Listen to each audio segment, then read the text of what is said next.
আল্লাহ তাআলা কিয়ামতের দিন সাইয়েদনা নূহ আলাইহিস সালামকে বলবেন, নূহ তুমি কি দাওয়াত পৌঁছিয়েছো তোমার উম্মতের কাছে? নূহ আলাইহিস সালাম বলবেন, হ্যাঁ আমি পৌঁছিয়েছি। এবার নূহের উম্মতকে আল্লাহ জিজ্ঞেস করবেন, এই নূহের উম্মতেরা তোমাদের নবী নূহ কি দাওয়াত পৌঁছিয়েছে?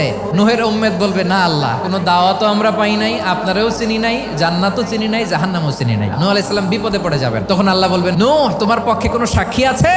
নূহ আলাইহিস সালাম বলবেন, আছে। কে? উম্মতে মুহাম্মাদি। তখন আমরা বলবো, আল্লাহর নবী নূহ আলাইহিস সালাম তিনি আপনি যা যা বলেছেন ঠিক তা তার উম্মতের কাছে পৌঁছে দিয়েছে। এবার নূহের উম্মতের সাথে আমাদের ঝগড়া লাগবে। তারা বলবে, তোমরা আসছো আমাদের হাজার হাজার বছর পরে, তোমরা কি করে জানলা? তোমাদের সাক্ষী ধর্তব্য হবে না? আমরা তখন বলবো, আমাদের কোরআনে তোমাদের নবীর নামে আল্লাহ তাআলা একটা সূরা নাজিল করেছেন, সূরাতে নূহ। দিন রাত এক করে তোমাদের কাছে তিনি দাওয়াত পৌঁছেছেন, সব আমরা জানি। আমরা যখন বলবো এই কথা, নূহের উম্মত চুপসে যাবে। তখন আমরা সত্য বলেছি কিনা এটা আল্লাহ তাআলা জানতে চাইবে বিশ্বনবীর কাছে। তখন বিশ্বনবী আমাদের পক্ষে সাক্ষী দিবেন। আওয়াজ করে বলেন আল্লাহু আকবার।